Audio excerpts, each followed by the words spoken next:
नमस्कार विद्यार्थी मित्रांनो, मी STI योगेश आठवळे आपलं यशवंत अकॅडमीच्या या सेशन मध्ये स्वागत करतो। आजचा जो आपला टॉपिक आहे तो अटल पेन्शन योजना। ह्या योजनेच्या संदर्भात केंद्र सरकारच्या कॅबिनेटने काही निर्णय घेतले। त्या निर्णयाच्या संदर्भात ह्या योजनेवरती काय परिणाम होणार, ही योजना अखंडित चालू राहणार की याच्यामध्ये ही बंद होणार की याच्यामध्ये काही सुधारणा होणार, या संदर्भात आजच्या आपण या गोष्टी डिस्कस करणार आहोत। ही आपण डिस्कस करत असताना आपल्याला महत्त्वाचे म्हणजे या योजनेचं बॅकग्राऊंड समजून घेणार। ही योजना अगोदर कधी सुरुवात झाली, नेमकी ह्याचा उद्देश काय होता आणि ऍट द एंडला आपण ह्या योजनेच्या जी काही बदल झालेत त्या बदलाच्या संदर्भात आपण चर्चा करणार। बघा, ही जी योजना होती ती 9 मे 2015 ला नरेंद्र मोदी यांच्या हस्ते कोलकाता या शहरामध्ये याची काय केली, या योजनेची सुरुवात केली गेली।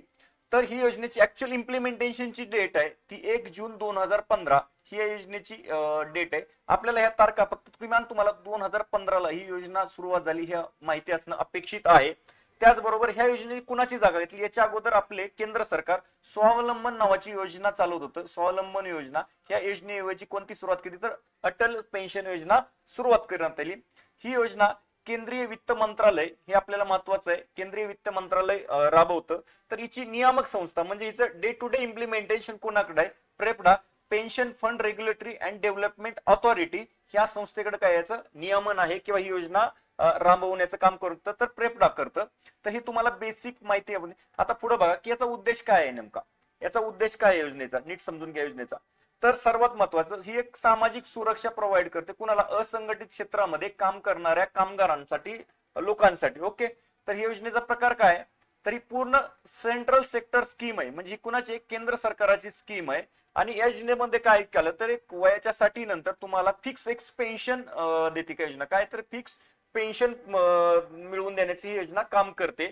तर या योजनेचा नेमकं पात्रता निकष काय, तर बघा की या योजनेसाठी पात्रता निकष काय, तर हे सर्व भारतीयांसाठी आहे का, तर यस, फक्त सर्व भारतीयांसाठी असतानाच 1 ऑक्टोबर 2022 पासून ह्या योजनेमध्ये काही बदल करण्यात आले।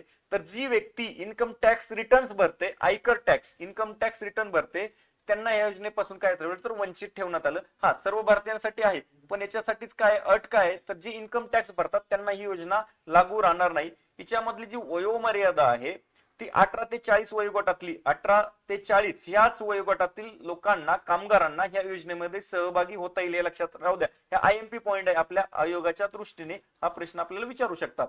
आणि त्याच्या पुढचं काय, तर 18 ते 40 वय पाहिजे। आणि दुसरी गट काय, तर तुमचं एक कोणत्या तरी बँकेत, कोणत्याही बँक खात्यात, काय म्हणलं मी, बँक खात्यात अकाउंट पाहिजे, बँकचं काय तर बचत खातं पाहिजे, सेव्हिंग अकाउंट पाहिजे, एवढीच आहे। आता ही सर्व भारतीयांसाठी आहे का, आहे, कारण की ऍक्ट मधलं तुम्ही सर्व म्हणताल भारतीयांसाठी कसं काय, तर हा आपल्या योजनेच्या जी काही व्हाउचर आहे, योजनेचे जे काही नोटिफिकेशन आहे त्याच्यामध्ये असेच वर्डिंग आहे, त्याच्यामुळे हे लक्षात ठेवायचं, all citizen of India, but condition काय, जी लोक इन्कम टॅक्स भरतात त्यांना मिळणार नाही लाभ या योजनेचा। आणि वय किती पाहिजे सामील होण्यासाठी, योजनेमध्ये सहभागी होण्यासाठी 18 ते 40 वय पाहिजे। आता मग तुम्हाला हे बघा पुढं, या योजनामध्ये तुम्हाला की नेमकी सहभाग कसा नोंदवता येईल किंवा सहभाग कसा घेता येईल। तुम्हाला काय म्हटलं मी, एक बँक खातं पाहिजे, बरोबर। खातं उघडल्यानंतर कोणत्याही अधिकृत बँकेमध्ये तुमचं जर वय 18 ते 40 असेल तर तुम्ही ह्या योजनेमध्ये सहभागी होऊ शकता। जर तुमचं वय लवकर म्हणजे वयाच्या सुरुवातीला जर तुम्ही या योजनेमध्ये सहभाग घेतला तर तुम्हाला वार्षिक वर्गणी, तुम्हाला काय तर वार्षिक वर्गणी काय येईल तर कमी येईल। तुम्ही जर 40व्या वर्षी सहभाग घेतला तर वार्षिक वर्गणी तुम्हाला जास्त भरावी लागेल, कारण की हे तुम्हाला काय देते तर विमा मिळवून देते वयाच्या 60 नंतर, बरोबर। तर तुम्हाला हे काय, ह्याचं कॉन्ट्रीब्युशन जे भरायचं तुम्ही ते मंथली भरू शकता, त्रैमासिक भरू शकता आणि 6माही भरू शकता। याच्यामध्ये तुम्हाला जर तुम्ही 18 वर्षाचा असाल आणि तुम्हाला जर 1000 रुपये पेन्शन पाहिजे असेल तर तुम्हाला फक्त 40 रुपये भरायला येतात, अप्रॉक्सिमेट किती तुम्हाला 40 रुपये भरायला येतात। आणि तुम्हाला जर वयाच्या 60 नंतर मासिक 5000 जर पेन्शन पाहिजे असेल तर महिन्याला तुम्हाला फक्त 200 रुपये भरावे लागतात मित्रांनो। ओके, हे लक्षामध्ये राहू द्यात, कारण की याची उद्देशच काय आहे तर 60 नंतर तुम्हाला काहीतरी विमा मिळवून देणे। याच्यामधून तुम्ही हे मंथली कॉन्ट्रीब्युशन देऊ शकता, त्रैमासिक किंवा हाफ इयरली। आणि तुम्हाला एकदा बँक खात्यामध्ये तुम्ही जर पैसे तेवढे ऑटोमॅटिक मंथली ठेवले, 6माही ठेवले, तर तुमच्या ऑटोमॅटिक तुम्हाला जाऊन तिथं डेबिट करायची काही गरज नाही, कट करायची गरज नाही। ऑटोमॅटिक बँक स्वतःहून तुमच्या खात्यातून जी काही तुमची वर्गणी आहे ती काय करेल तर कट करून घेईल। ओके, नेक्स्ट बघा काय, तर या योजनेचे फायदे काय, तर तुम्हाला पेन्शन मिळणार आहे मासिक किती 1,000, 2,000, 3,000, 4,000, 5,000. ओके, यामध्ये तुम्हाला ही कधी सुरुवात होईल पेन्शन मिळायला तर वयाच्या 60 नंतर. आणि याच्यामध्ये काय असेल, ह्या जी काही तुम्हाला पेन्शन मिळेल त्यावेळेस त्याच्यावरती कर लावला जाणार नाही. आणि एका व्यक्तीला किमान काय पाहिजे तर एकदाच मिळेल हा लाभ, एकाच बँक अकाउंट वरती मिळेल. ओके, नेक्स्ट बघा की याच्यामध्ये तुम्हाला लाभ मिळेल वयाच्या 60 नंतर हा मिळेल. समजा तुम्हाला तुमचा जर मृत्यू झाला, व्यक्तीचा जर मृत्यू झाला तर त्याचा लाभ कुणाला मिळेल, त्याच्या पत्नीला, जोडीदाराला मिळेल. म्हणजे पत्नीचा मृत्यू झाला तर पतीला मिळेल, पतीचा मृत्यू झाला तर पत्नीला मिळेल.